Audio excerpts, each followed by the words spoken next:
Well, good evening and welcome to TV47 Weekend Edition, by extension To the Point. And when you hear about the to the point, first of all, you know that we always have discussions that are quite critical, of course, forming or, around the things that are happening in the country and beyond. But today we won't be having that conversation. But also, when we are talking about To the Point, most of the times we get to feature stories, incredible feature stories that again speak to the events right here in the country and beyond. And so while the former deputy president, that is Rigathi Gachagua, was speaking to the people of Ameru, the Ameru community, reminding them of what the Kenya Kwanza government has promised in terms of what they hold dear, that is the Miraa cash crop. And he says that there are a couple of things that as Kenya Kwanza government we had promised the Miraa farmers,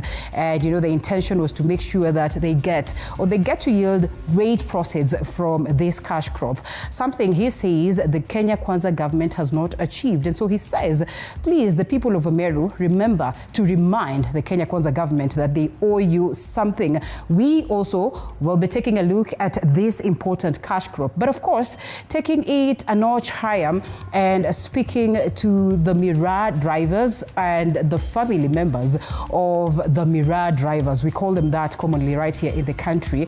And our very own Moige William had to just get into the life of these drivers and get to understand what is always there with the adrenaline, the thrill of them, getting this cash crop from Meru and the other parts of eastern parts of Kenya to the other parts of the country. And he says, well, there's that thrill to earn a living. There's a grim picture that comes with this. And so he speaks to them, taking the journey all the way to Meru, right here to Nairobi, paints a picture of what it looks like, even as these fathers, even as these brothers, even as these uncles and mothers are trying to earn a living for their very own family. It's going to be a very incredible feature that you certainly want to just get to see. Even those ones, it's a Saturday, it's a Friday, it's weekend. Basically, most of you would want to just enjoy your Jaba. And so Moige William comprehensively speaks about the costly Jaba rush. Unakutakananga na hizo gari za Mirara, unaogopa sana saa zile zinakupita. Sometimes you actually want to be on the side, uachie wapite njia. But just what does it mean? What has it cost them? Of course, we'll be looking at that and much more right here on TV47 Weekend Edition. It's always a pleasure having you. And I'll be doing this alongside our sign language interpreter on the other end. That is none other than Roda Nyamai. My name is Linda Alela. We have lots lined up for you as to news. The highlights are here. Tonight on TV47 Weekend Edition, authorities are moving to stabilize the situation in Turkana County after several fishermen were killed and others injured following a deadly gun attack on Lake Turkana, amid reports that the assailants were militia from neighboring Ethiopia. Now we are working together with the Kenya Defense Forces because it's also an international issue. And patients dependent on Social Health Authority SHA are looking at a depressing quest for health care following the decision by the Rural and Urban Hospitals Associations to suspend SHA services from tomorrow, Monday, amid multiple health worker strikes. We will offer you alternative payment options, or we can offer you referral to a facility that is still accepting MAKL or SHA. Also tonight, we give you a glimpse into the devastation that follows the neck-breaking speed of Miraa and Mogoka vehicles. Watoto wakisema kuna boys wawili wamegongwa na gari ya Miraa. Gari yenyewe imeenda na moja amekufa. For TV47 Weekend Edition, as always, the hashtag is Weekend Edition. We'll be sampling some of your comments as we continue with the broadcast at Linda_Alela and at TV47KE. The Twitter handles that you can reach us on as well, 22047 is the SMS short code. We'll be sampling your comments as we continue with the broadcast. Now we go straight to it. And tensions are rising in Todonyang area at the border of Kenya and Ethiopia. That is following an attack on Kenya fishermen at Lake Turkana on Saturday. The number of fishermen killed remains unconfirmed. However, according to the Turkana County government, the attack is said to have been carried out by suspects DStv, a militia from Ethiopia, and the suspected attackers are said to have opened fire on 7 boats belonging to Kenyan fishermen. CS Interior Kipchumba Murkomen says the governments of Kenya as well as Ethiopia are working together to investigate this situation and to bring the perpetrators to book. Turkana County government has also called for the security in the region to be enhanced. Meanwhile, as those injured have been provided with the necessary care, while affected families are receiving assistance needed.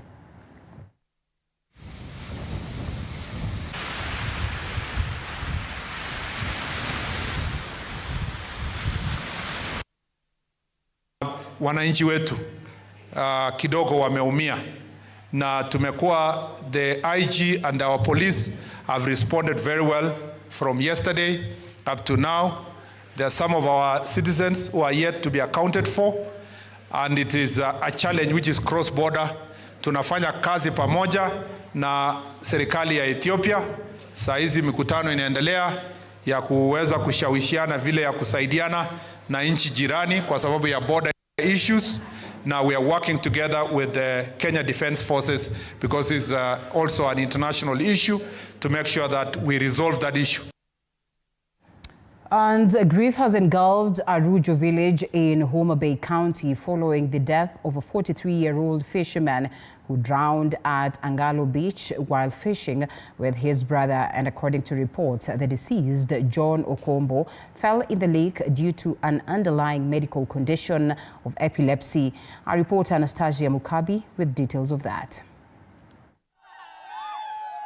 Residents at Arujo village are distraught following the death of a well-known local fisherman, John Okombo, who drowned at Angalo Beach in Homa Bay County. According to reports, the 43-year-old was fishing with his brother before he fell into Lake Victoria, his fall believed to have been caused by a medical condition. They were with his brother where they were fishing, and when it occurred, it was very unfortunate that it was sudden, it mysteriously fell on the water. His brother came to the beach and he told us the boy was suffering maybe from a certain disease called epilepsy in Kiswahili.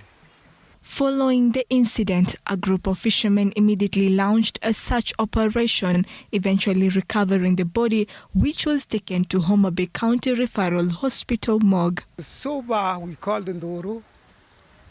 Kananga, Koginga also came, Alela, and some parachute boats also came to help us search the body.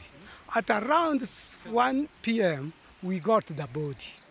As the police continue with the investigations, the authorities urged the fishermen to adhere to safety measures like wearing life jackets while fishing. Fishermen fraternity, when going to the lake, they should wear life-saving jacket. And a step measure will be taken for those who are not wearing life-saving jackets. However, the Homa Bay fishermen in turn called on the county government to assist them in acquiring life jackets to prevent similar tragedies. Anastasia Mukabi, TV47.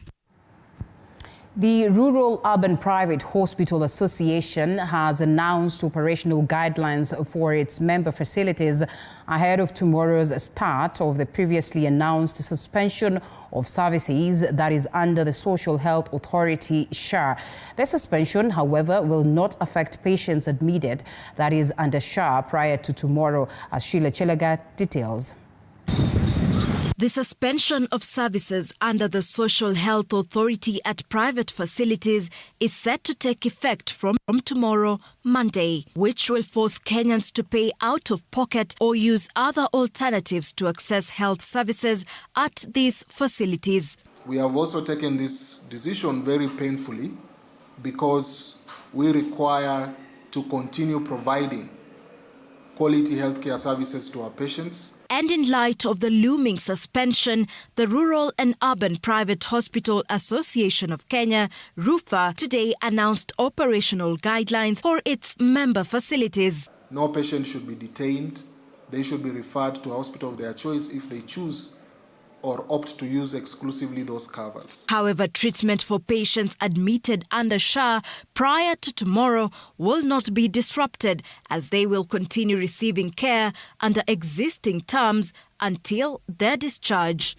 Patients who opt to exclusively use either their SHA medical cover or their MAKL cover should be referred to a hospital of their choice. RUFA is demanding for payment of 30 billion shillings in NHIF arrears. However, the organization is willing to accept a payment plan for not more than 3 months. No new SHA or MAKL funded admissions will be accepted after 24th unless we receive payment guarantees for outstanding arrears. And as the healthcare system stares bleakly at yet another major disruption to much needed services, RUFA says it remains open to engagement if the government commits to resolving their demands. Sheila Chelanget for TV47. Thank you, Sheila, for that. The Rural Urban Private Hospital Association has announced operational guidelines for its member facilities ahead of tomorrow's start of the previously announced suspension of services under the Social Health Authority. Pretty much the same story that we had carried. Of course, a development of the same, we'll be giving it to you shortly. But also tonight, a major development for Sudan's ongoing conflict. The Rapid Support Forces and its allies have signed a pact to establish that is a unity government, sparking hope for peace, but also fears of further fragmentation. The agreement, sealed behind closed doors right here in Nairobi early Sunday morning, has drawn mixed reactions both with Sudan and international entities. This, as George Maringa details. After 4 days of intense negotiations, the Sudan Founding Alliance was officially launched, uniting over 20 political parties, 10 civil organizations, and 5 military groups led by the paramilitary Rapid Support Forces, RSF.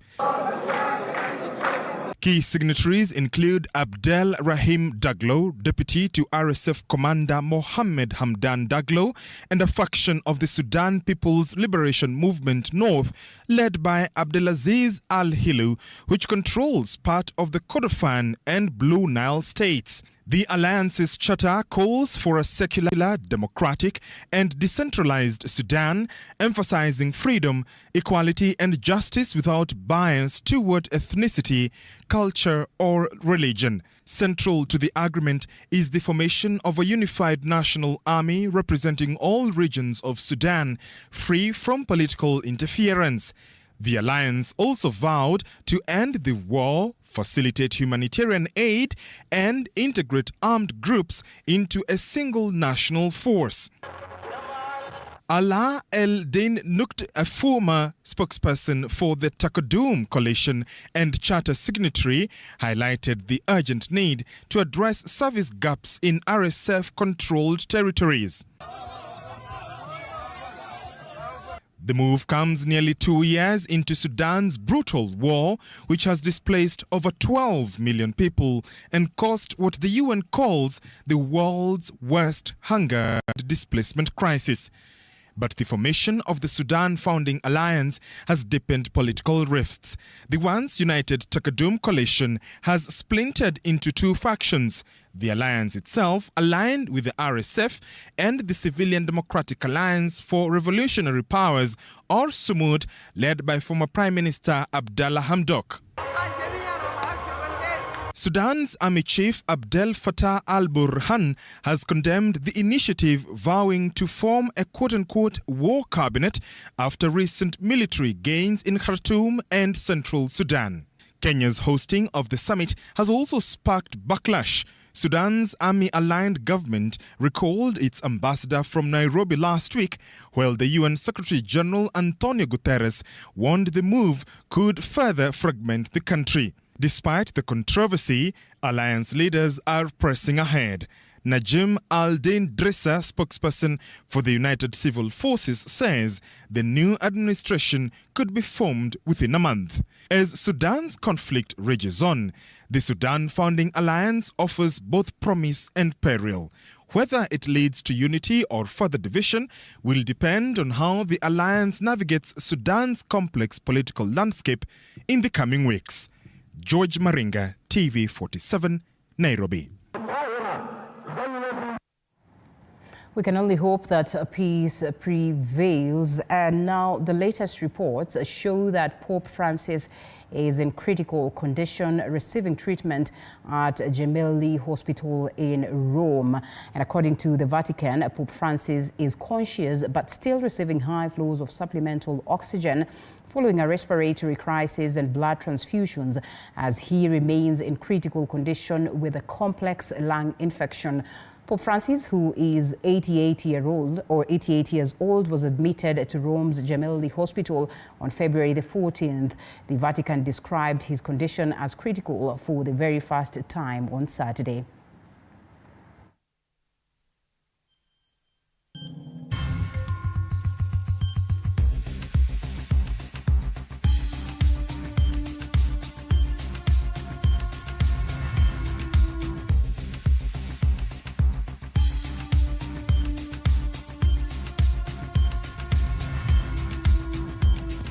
And former Deputy President, that is Rigathi Gachagua, has once again accused President William Ruto of allegedly plotting to remove Chief Justice Martha Koome from office.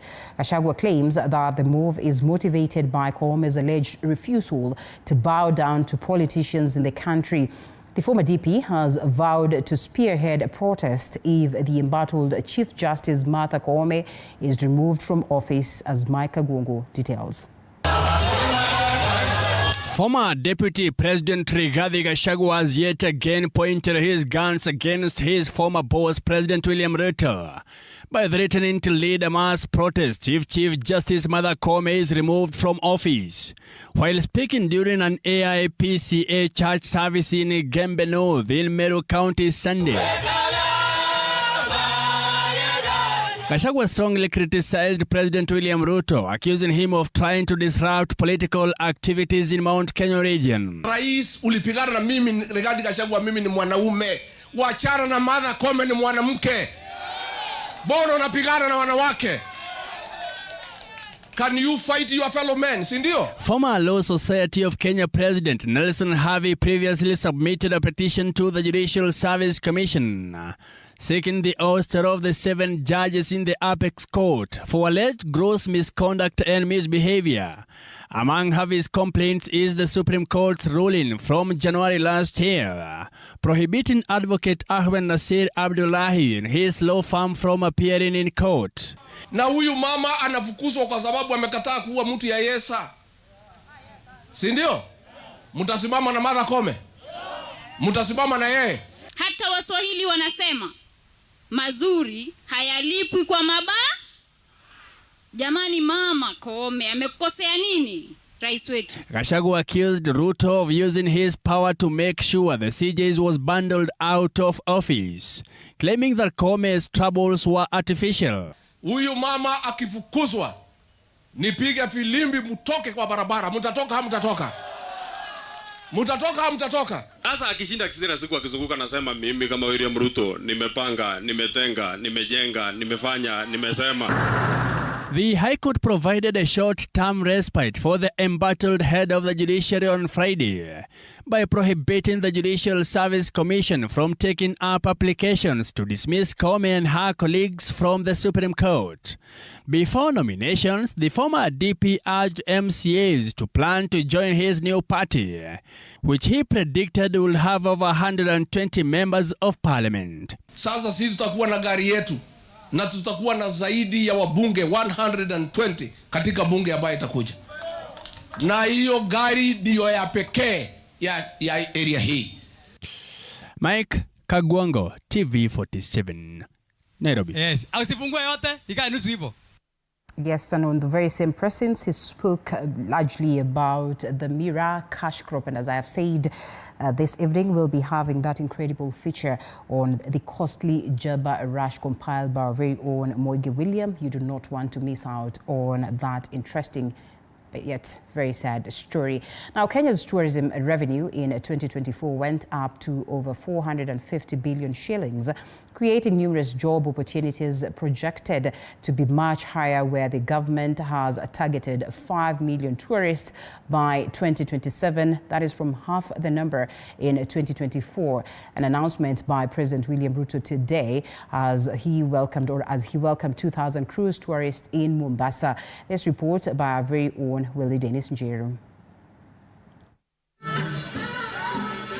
Speaking during the welcome ceremony for the giant luxury cruise liner MS Norwegian Dawn at the port of Mombasa on Sunday, President William Ruto affirmed that cruise tourism is picking up again, with Kenya emerging as the favorite destination for the cruise ship in the region. It is our intention to expand our tourism product so that apart from our beaches, apart from the safaris, going into ecotourism, all the way to cultural tourism, we are working with stakeholders to ensure that we expand our tourism product. Today, Kenya has welcomed the single largest group of tourists in over a decade. With Kenya's pristine coast beaches, ingenious national parks and game reserves, awe-inspiring geographical features, rich and diverse cultural arrays from communities makes Kenya exceptional as the best global tourist destination. The Norwegian Dawn is the biggest that we have received in the last 10 years. We are happy this morning that cruise tourism is peaking. Thank you very much for welcoming us today in Mombasa Port. And like it was said before, so we have no doubt that your port, your country has a great potential for developing tourist business, especially for the cruise ships. And I think your expectations, you will meet your expectations very soon. Because the main thing what you have here is the people with your hospitality, how you're welcoming us. So that's the big thing, and probably this is the main factor. And definitely, again, like I said, no doubt you're going to have a success in the future. The president urged the private sector to expand the hospitality industry and accommodate the expected surge of tourists interested in Kenya's unique excursions. Expect the numbers to rise as Kenya becomes a safe destination, an interesting destination, and magical Kenya continues to attract more people to visit our country. The president pointed out that Kenya will continue to provide a conducive environment to make the country as a top tourist destination to spur foreign investment and stimulate economic growth. We will be changing our visa and our ETA so that we can make it easier and seamless. For every one tourist that visits Mombasa, direct and indirectly, we have opportunities of 4 people being employed, directly and indirectly. For TV47, I'm Willie Dennis Njeru. Yes. Thank you, Willie. After months of education hunger for learners in 14 schools that had been closed and vandalized by the bandits in the North Rift region, there is hope for normal learning operations in the said schools following the reopening of schools in the region. The schools in the volatile Baringo North and Baringo South have been affected, shattering dreams to hundreds of learners in the regions, as Chichi Josephine details. Along the country's national borders of Ethiopia, South Sudan and Uganda is the North Rift region. The region forms a part of the famous cross-continental Great Rift Valley with a series of contiguous geographic beauty. However, this region has been greatly affected by insecurity, and while residents are most affected, the insecurity has not spared learners, and schools have been closed from time to time. However, in a bid to transform the rest of North Rift region, the government is shifting its focus to education as a long-term solution for peace and economic growth. I can assure even the sense of security has greatly improved. And that one can be attributed to what we are witnessing with the number of students which has confidence to come here. In fact, we are still receiving students up to now. Mambo ya security, nafikiri for the first time imeanza kuimprove. Sasa hata ukitembea unasikia mwili haina uoga ile alikuanga naye zamani. In this regard, 14 schools that had been closed after residents fled the area due to banditry have been reopened, restoring back shattered dreams to hundreds of learners in the North Rift region. The first thing we had to address to ensure that the children come back to school is by renovating the schools. That's why we give it priority. Hata sasa tumeshakaa na tumefurahi na tunatarajia sasa tunasema inji imekuwa mzuri sasa. A tour to the region with multi-agency team took us to Kapindasom Primary School. And what is the name of this fire? One of the institutions that had been vandalized by bandits, making it difficult for learners and teachers accessing the schools. Similarly to Emboso's Arabal Primary School, which was closed in 2019 after a series of attacks by armed criminals. This is a place that had been deserted right from way back in 2019.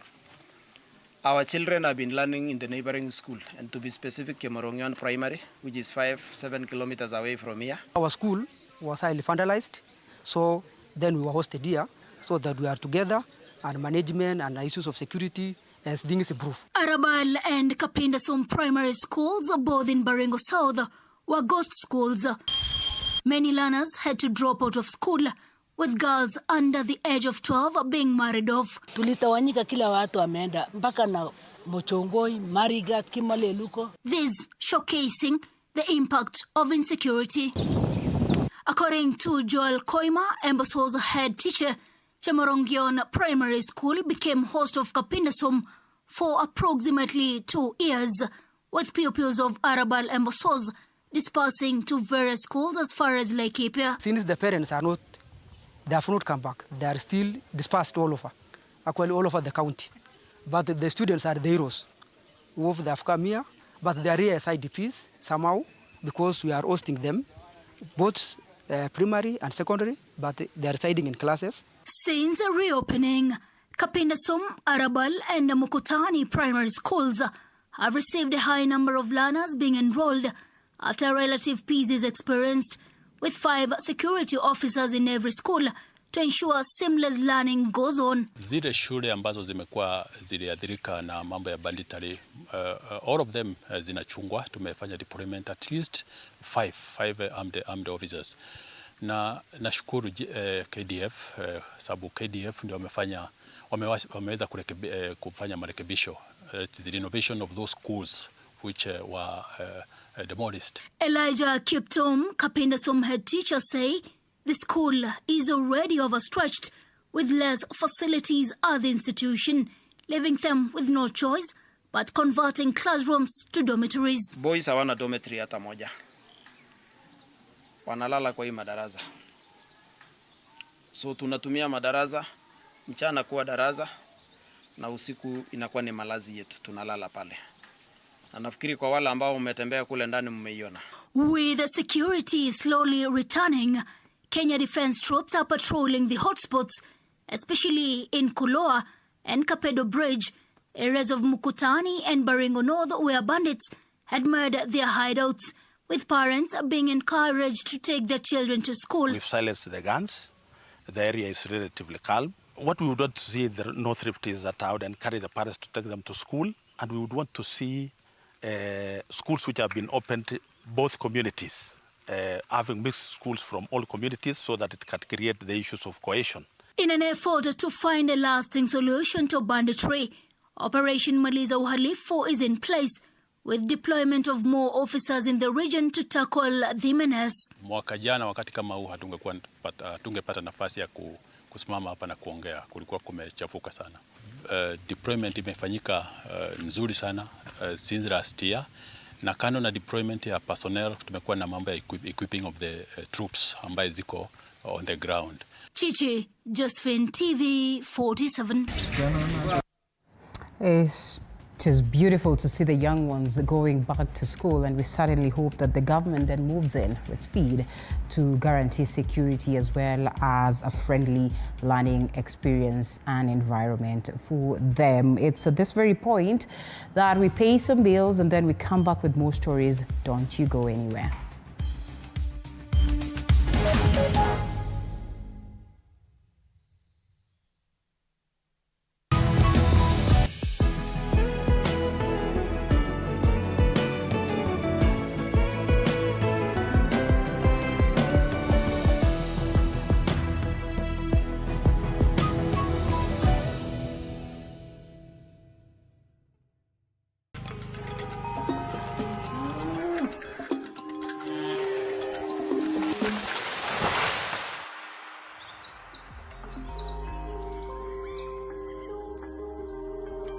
Our world is changing every day, and so should we, for the better. Each week, we tackle the big why, the question that should be on everyone's mind. Why isn't this fixed yet? Deforestation, global warming, and the adverse effects of climate change.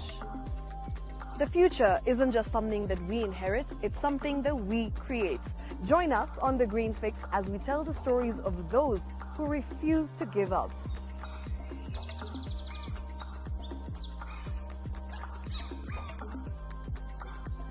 When it comes to fixing the planet, there is no time to waste. Join me, Shiksha Arora, on Thursdays at 9 p.m. on the Greenfix as we look into the big why, you and I.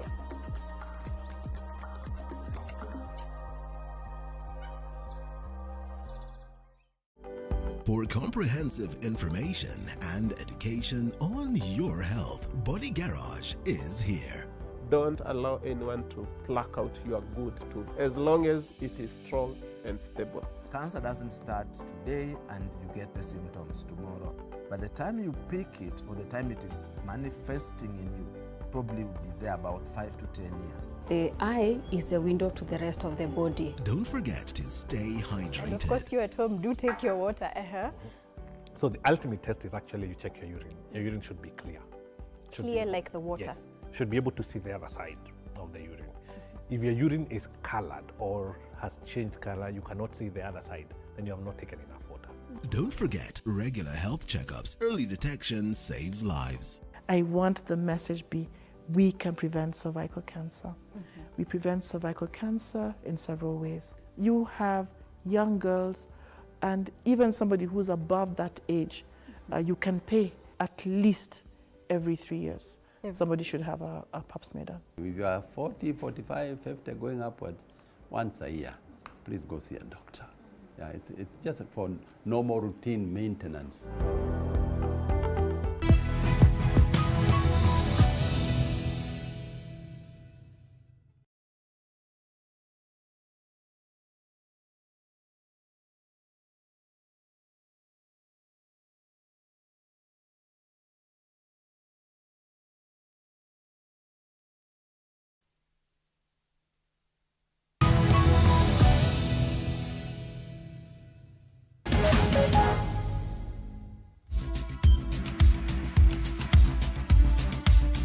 All right, my director reminds me to remind you that we have an incredible feature coming your way shortly.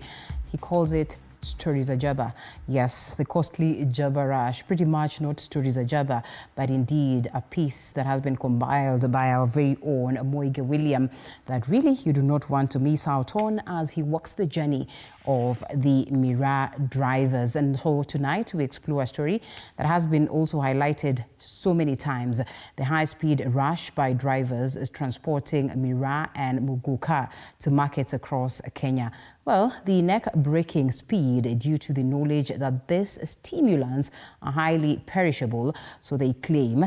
In this special report by Moige William, the coin is flipped. We reveal the other side that is beyond the dramatic heroics and the speedy thrills. We look at human cost of this very trade. Take a look.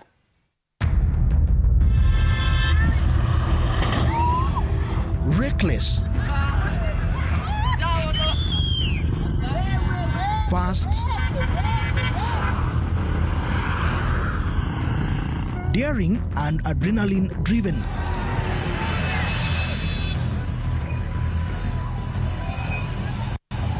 These are the moving coffins.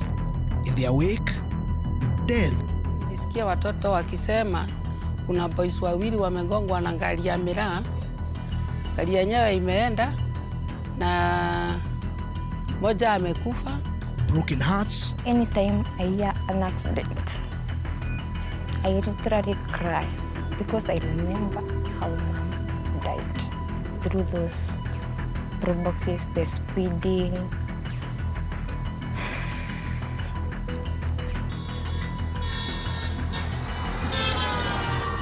The real fast and furious Miraa and Mogoka cars of Meru and Embu.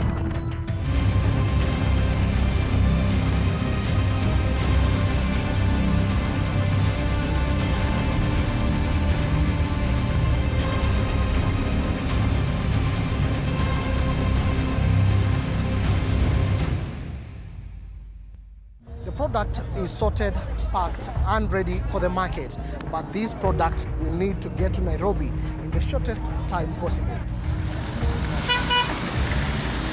Behind the wheel of this vehicle is this man who will hit the road in high speed and bullishly deliver the cart. Our cameras made inside the cabin to get you a first account on how this vehicle is dangerously driven. With one foot on the brake and the acceleration pedal, the driver pushes this vehicle to its possible top speed along the busy Mwea-Makutano stretch. At a top speed of 140 kilometers per hour, music and a handful of mogoka is all that he needs to steer the vehicle. The product has to get to the market on time. As this driver speeds the car to its destination, a tale of agony, pain, sorrow is what is left behind. This fresh grave tells it all. Not long ago in this busy stretch, 47-year-old Geoffrey Kenya was knocked down by a Miraa ferrying vehicle and died on the spot. Na tukaachana, akaenda kazi na mimi nikaenda mali, nilikuwa naenda shule fulani hapa inaitwa Kimbembe. Na mimi nilipotoka Kimbembe nikarudi nyumbani, simu yangu haikuwa na moto, ilikuwa inaelekea kuzima. Nikuja kuamsha na bibi yangu akaniambia, "Unje kwani ulifanya simu nini? Haingii na venye umepiga simu mingi." Kwenda kufungua simu, masimu ndio ma message kaanza kuingia. Nikapata mtu mmoja ambaye ni mayanko, anaitwa Munene Kabebu. Simu yake ikaingia mara moja, akaniambia vile mambo iko, akaniambia ndugu yangu amegongewa pale Mururi. The father of three buried at his Kembembe home, Kirinyaga County, 2 weeks before the documentation of this report. Alimpata kule kwa pavement, ako kando kabisa, hapo ndipo alimgongea. Hata ni hand on collision. Sio kugonga, ni kugongana. Kenya is said to have been a frequent road user, supplying farm produce to different towns along the Mwea-Embu Road. Sisi nikiwa mtoto, hii magari ilikuwa inapita hapa. Hata isipokuwa sasa hii, kuna wakati ilikuwa inapita masaa jioni, masaa kama hii sasa. Na tulikuwa tunaona tu gari zinakimbia, gari za Miraa, hata watoto wanasemanga kama unaenda kama gari ya Miraa, nilikuwa nimekimbia kama gari ya Miraa. Lakini sikuwa nadhania siku moja itafika mahali hata mimi ni affected. The January 26, 2025 incident, a deadly crash that claimed the life of Kenya, would have locals retaliate by burning the truck that was ferrying Miraa. Locals expressing their outrage over the frequent fatal road crashes.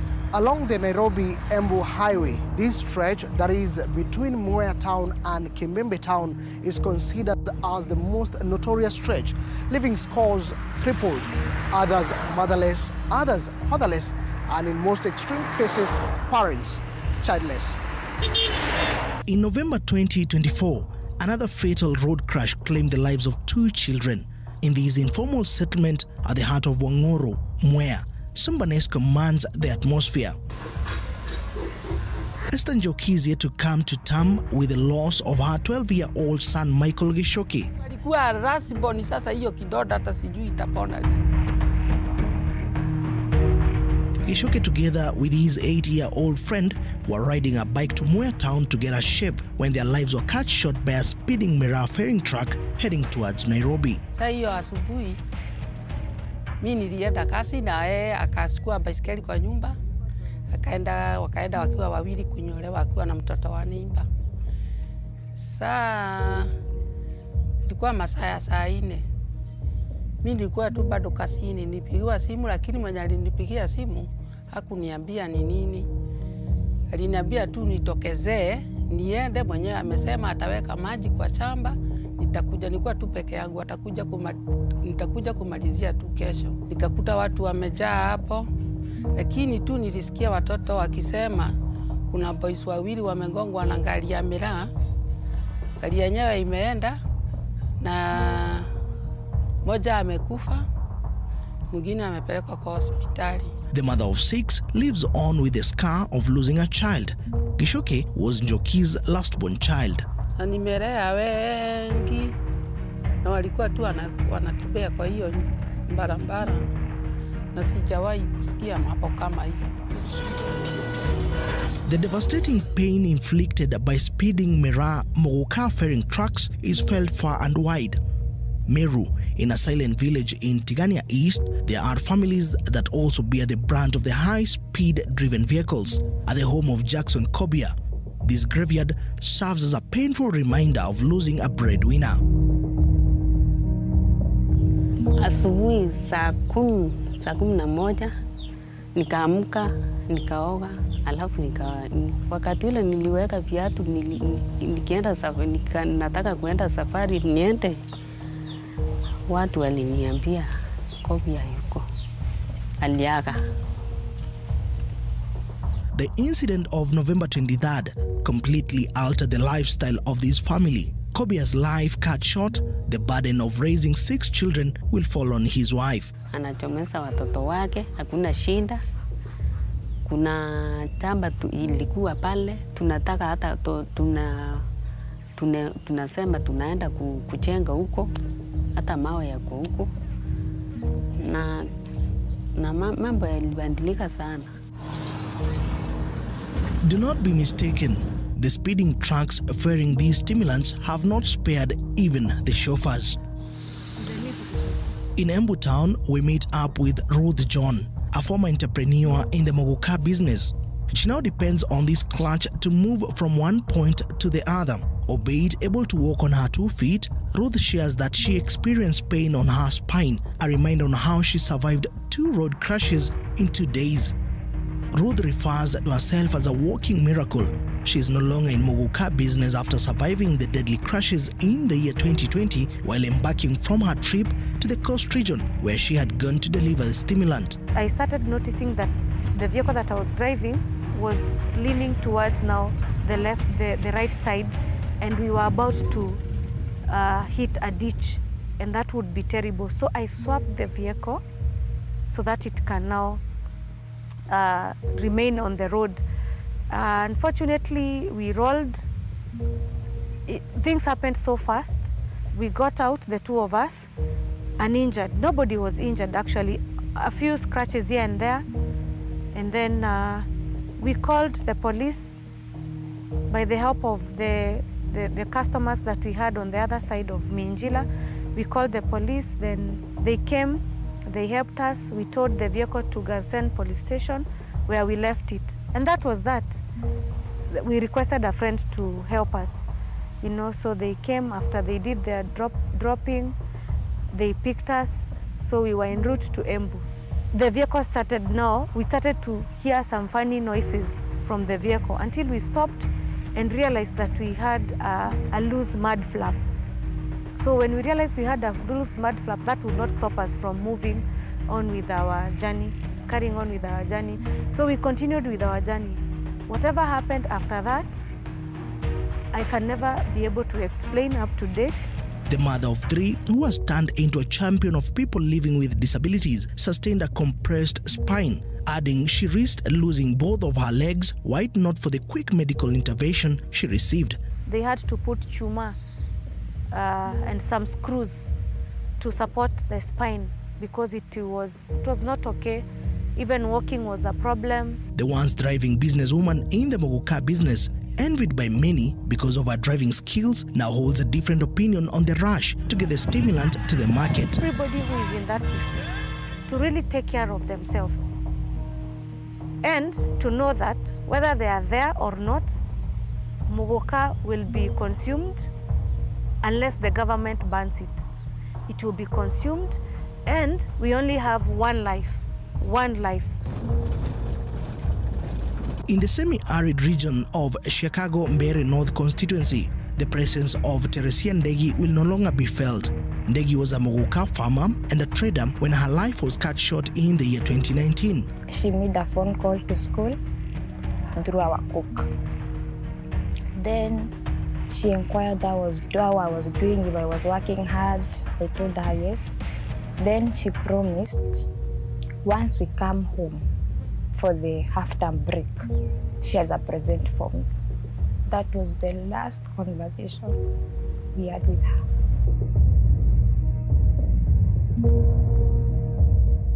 Unfortunately, before even you broke for it,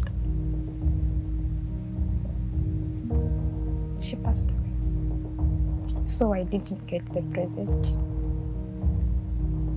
She got a road accident on her way back from work. And the cost of losing their breadwinner took a toll on the family. Our third born was in Form 2 then. That journey, the remaining classes, Form 2, Form 3, Form 4, it wasn't easy. She was in and off school.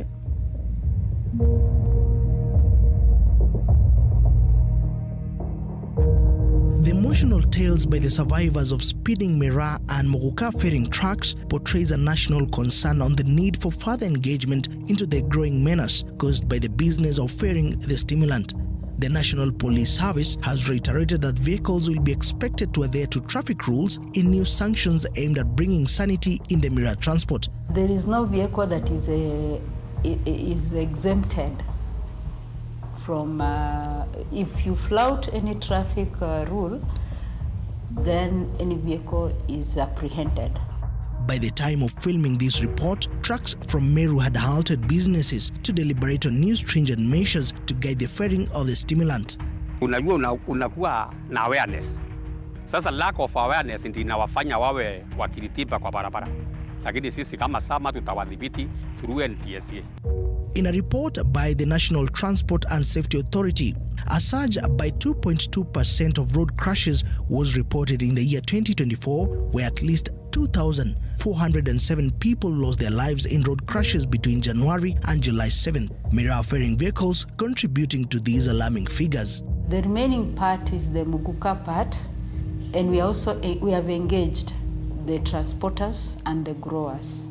Sheria tumesema after every month hawa dereva wetu wa gari wote tunawaita, tunaketi nao na tunaita watu wa NTSA kuwakumbusha kama kuna kitu mtu ameona kama amekuwa expert sana, ajue kando na kuangusa gari pia kifo kiko. Close to 90% of residents of Igembe South, Igembe North, Igembe Central and parts of Tigania East in Meru County live on Mira farming as their sole source of income. Down to Mbere South, Mbere North in Embu County and parts of neighboring Kirinyaga County, Muguka, a variety of cat, is one of the highest income earners for the region apart from coffee, tea and other crops. Mira is almost everything.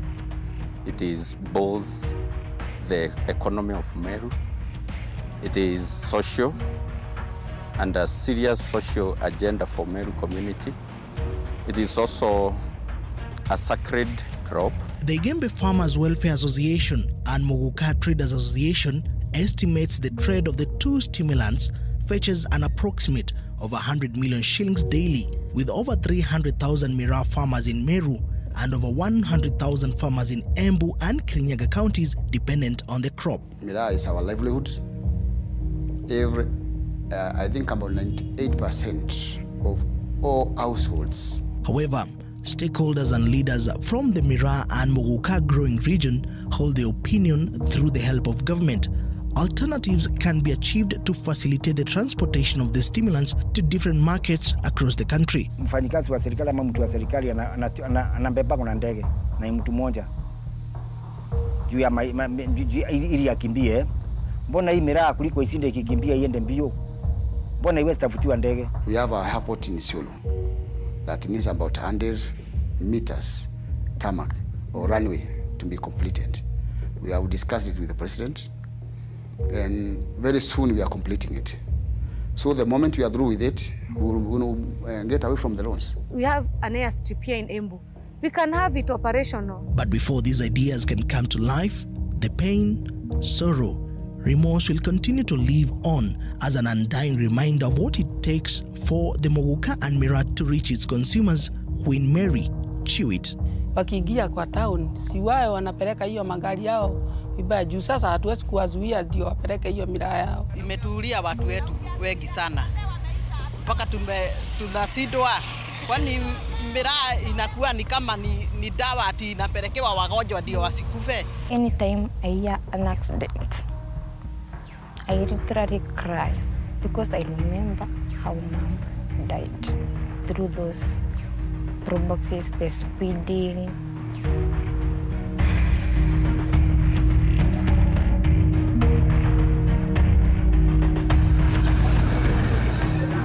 The stimulant has reached Ngara, Nairobi. For them, it is a good day in the office, a profit in the books. But for those living in the areas around the route, death, injuries, and questions on how they should speed to, since law enforcers seem to have turned a blind eye, either by design or by default. Mike William, TV47.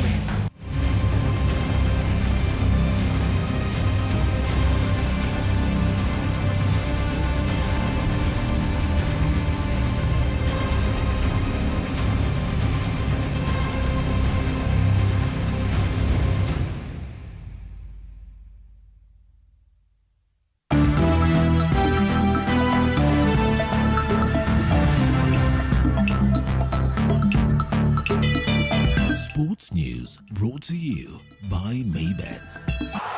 Join Maybets leo upate free bet papo hapo. Fanya hivi, chagua home team to win, yani number 1 au draw X au away team 2 kwa game ya siku ya free bet. Weka namba yako ya simu, weka password ya account yako. Chagua submit free bet. Utapata free bet kwa account yako ya Maybets. Usisahau kuverify account yako. Kama hutakuwa verified, utapoteza free bet yako after 2 days. Betting is strictly for 18 years and over. Play responsibly. Terms and conditions apply. BCLB number 0000578. Maybet na minia na najishindia. Pesa inavutia, pesa inavutia.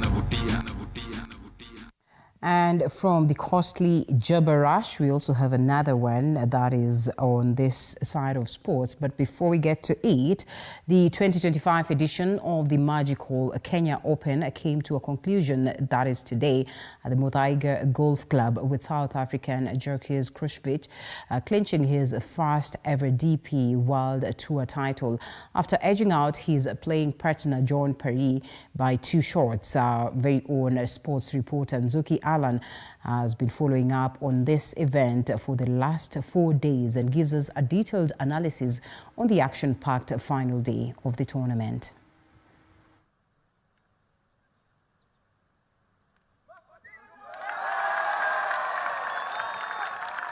After a thrilling 4-day spectacle of world-class golf at the elegant Muthaiga Golf Club, the magical Kenya Open drew to a close in style as South African golfer Jackie Krusiewicz clinched the top honors. Special, you know, to get my first win on African soil is unbelievable. You know, the support this week has been insane. The Kenyan people are friendly, they're fantastic. I felt a lot of love out there, and it carried me through the whole round. So I can't be more thankful enough for everybody that supported me this week. The 32-year-old finished with a 4 under par, edging out Englishman John Parry after an enticing battle throughout the entire course to become champion. The first win is always the most special. I got the monkey off the back a couple of years ago on the Challenge Tour, and I've won a few in South Africa, but this is a first for me. So, you know, this is close to home, and I'm very happy and honoured to be your champion this year. And you know, especially to keep the trophy on African soil is Parry, who has won the European Tour twice, was left to rue his misses in hole 14. It's just a shame it didn't quite go how I wanted at the end. But you know, I can't have done much more. He played better than me on the week, so that's it. Life sometimes. The final day of the showpiece was graced by the presence of Sports Principal Secretary, Engineer Peter Toom. The world has realized that there are golfers in this country. The world has also known, when we concluded yesterday the junior tournament, that we have budding golfers that need to be nurtured. And who knows, they may be the pros of the tomorrow. The event featured a total of 150 golfers, including 18 professional and amateur golfers from Kenya, with neither making the cut, as they were all eliminated on day 2. I've instructed Kenya Golf Union to immediately start a conversation with government to see how we can again reintroduce the tour that you people had last year, the other year before, so that we can be able to nurture that talent and make you pros like everybody else. Because we are thinking that in the near future, we want Kenyans to make it to the 60 mark so that they can be able to compete favorably. The Open attracted a high number of fans, with the country using the tournament as a catalyst for sports-driven tourism. Sports tourism can be really, really big. It depends on how big we want to make it. We've seen in other countries how big this can be, especially if you think about the Formula One in Monaco, in Dubai, in Singapore, how big those ones are. We can also make this as big as we want it to be. And with a high number of young amateur and junior players also participating, the tournament was also leveraged as a strategic platform to attract brand investment in a bid to foster talent development and long-term industry growth. And so we are really committed in this sport. We've been over the last over 10 years. And this year again, we are seeing spectacular action from international golfers who visited local Kenyan pros, younger golfers who are experiencing golf. And we're very excited to see the tournament turning out to be a very successful tournament that comes to an end this afternoon. After a disappointing performance by Team Kenya in this year's edition of the Magical Kenya Open, the Kenyan players will be forced to go back to the drawing board as they remain on the hunt for better results in next year's edition of the Magical Kenya Open. Zuki Alan for TV47 Sports. Thank you, Nzuki. Now, in a world where many aspiring athletes hope to one day represent their country, that is in the world's biggest stage, the Olympics, Neema Stensi achieved this remarkable feat, and she did it in style. Just 22 years old, the young athlete put on the famous red and black of Team Kenya as she participated in the Paris Paralympics, especially powerlifting, and despite not winning a medal, her journey to Paris inspired many, that is all over the world. A tale that showcased that there is indeed no limit to what one can achieve. Our sports reporter Boniface Kimanzi walks us through this inspiring journey by Kenya's very own Paralympian. Born and raised in Nairobi, Kenya, Neema Stensi grew up with an unwavering determination to succeed, no matter the obstacles on her path. In para-athlete, I participate in different disciplines: para-badminton, para-taekwondo, and para-athletics. Yes, I started para-sports back in primary. You know, in every school there must be a curriculum activities that at least you have to participate in one or two. So I started with athletics. I was doing it until national levels. Then, unfortunately, when I finished high school, primary, I went to high school. I never get the opportunity to join special school for people with disability due to one from the parents.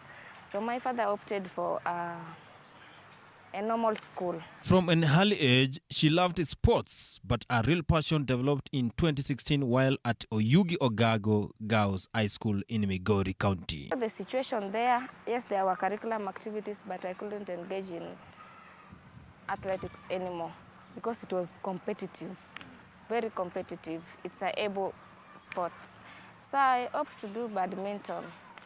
I did badminton up to Form 3, and I reached regionals, where I met the coach from Kisumu, Victor Odera, who later introduced me to the national coach, John Odhiambo.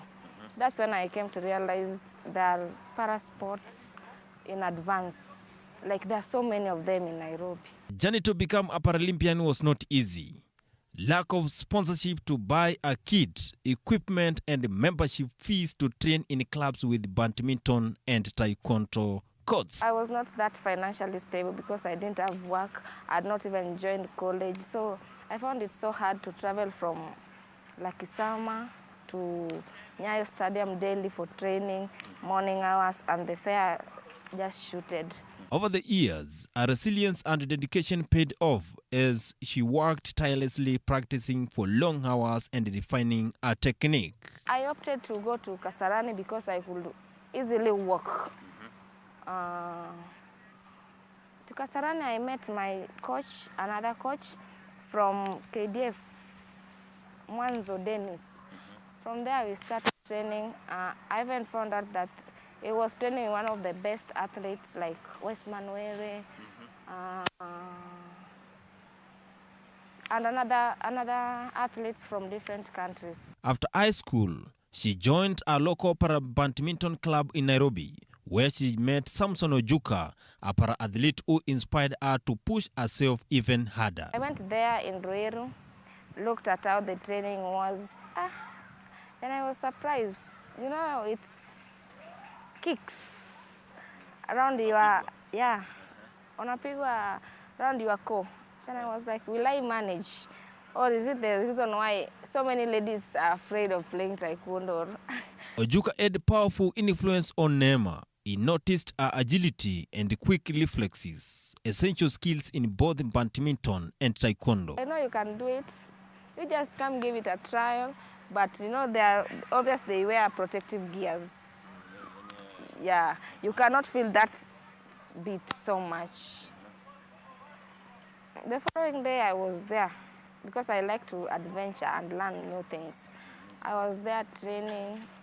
I said, even if I'll not manage, I think I'll get more fit because, you know, you throw kicks, so you become more flexible, more the agility to turn because it's also required in badminton. So I said, if I don't even do it for competition, I'll gain one too. That will help me boost my other sport. Curious and always up for a challenge, Neema attended a para-taekwondo training session where she was captivated by discipline, strategy, and the strength required in the sport. It was in early Feb. Yes, we are going for qualifiers. I trained, then I said, Coach, I'm ready. Me, I'm not afraid. Let's just go and face the opponent. Fortunately, when I reached there, there was no opponent in my category, under 52 women. I went there. You know, even if there is no opponent, you have to go and weigh. Weighing time, you make sure that it does not pass. So I went and weighed. I was 51.2. Then they said, you have automatically qualified for Paris. Then I was like, what am I seeing? I've been working tirelessly down the line for the last 2 years in other sports. Then all of a sudden I joined taekwondo and just qualified like that. This is a dream come true. In 2024, her years of struggle and sacrifice bore fruit. She was selected to represent Kenya at the Paralympics in Paris. I was like, I want to go and see the experience in Paris, all those. So that gave me a lot of motivation in my training, in whatever I was doing, to make sure that I go and face now the opponent, because there I didn't crack any sweat. So I knew in the next stage it's going to be tough. So I had to go to my training daily, maintain my diet to make sure I was in the right kgs, because I was going to play under 52. Provided I just landed in 53, disqualified, or underweight, 47 is the lowest. So if I just go to 47 or above, I'll be disqualified. So you see the pressure. I almost had thrice the pressure. Yeah. It was a dream come true. She competed in para-badminton, showcasing a remarkable skill and determination on the world's biggest sporting stage. A lot. I played so well. Unfortunately, I lost my game because the opponent was so much experienced. She had more than 4 years in taekwondo. So I said, it's okay. This next time, all this journey from other games, I started so well, and it's just catching up slowly by slowly. No one just woke up and become perfect. Though the competition was tough, Nema held her own, making it to the semi-finals. It was my first event in taekwondo, to be in the podium. I was not afraid. I just went, did my best, and I accepted the result. Tenzi lost to 2023 silver medalist Salma Abdimonim Hassan from Egypt in women's taekwondo under 52 kilograms. If you can be confident enough, because there are so many people who are afraid. They are afraid mtu unaweza chapwa ko useme, hey, hiyo kitu imeingia, I am not doing it again. So if I realize that you are afraid, I can use that, your weakness, to easily win you, because I will frustrate you first. So you have to have enough confidence, you be determined, and you do so many to face the aggressive opponents, because somebody will come with a very hot and heavy landing kick.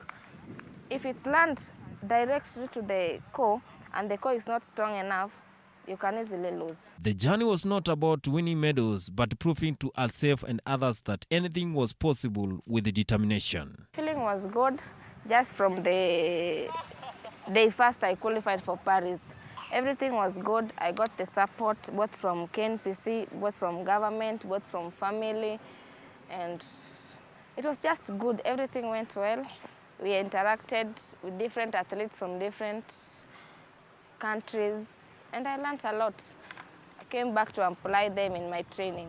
Though she was new to the sport, the rapid improvement and fearless attitude impressed many. You see, people train. You cannot say you are unfit or what, or the competition is high. It depends on your level. Kiwango umetrain, umefikia. So you can see some had basics. They were purely playing basics, because in every sport there are basics, and maybe you've not learned that. So you cannot say it's competitive and you've not done it. She may not have bagged a medal in taekwondo, but her participation alone was a statement that disability did not define one's potential. You can be confident enough, because there are so many people who are afraid. They are afraid mtu unaweza chapwa ko useme, hey, hiyo kitu imeingia, I am not doing it again.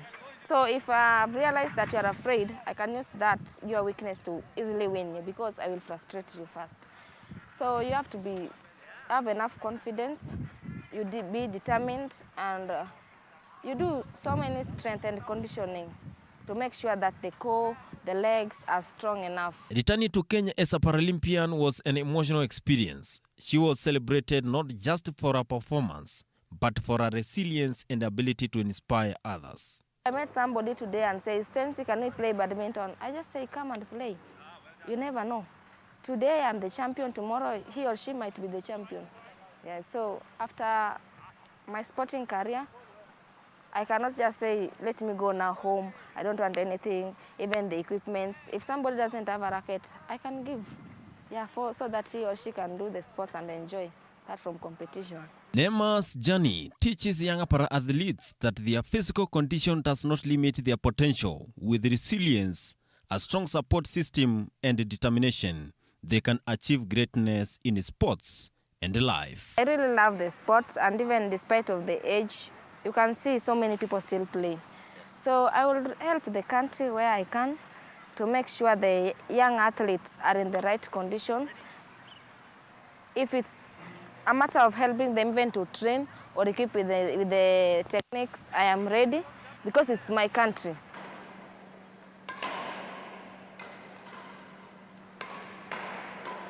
As para-athletes continue to emerge from different parts of the country, the taekwondo sport is becoming one of the favorites from different athletes, as they request the government to give full support so that they can represent the country to the highest level.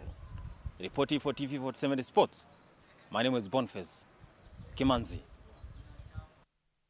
Inspiring piece there by Boniface Kimanzi. just to see that, people are willing to go beyond their challenges, what you would call a challenge, and, win. It is not time to just sit there and cry and whine. It is time for you to wake up and make the most of yourself. It's at this very hour that we have to close the TV47 Weekend Edition. It was great having you, immense feedback from you, and we appreciate so much so that you could keep us company. My name is Linda Alela. It was great doing this with you, and alongside our sign language interpreter, Rhoda Nyamai, and the entire team right here in studio, as well as those ones in the newsroom. I get to see you again some other time. Thank you so much, and have a lovely night. Goodbye.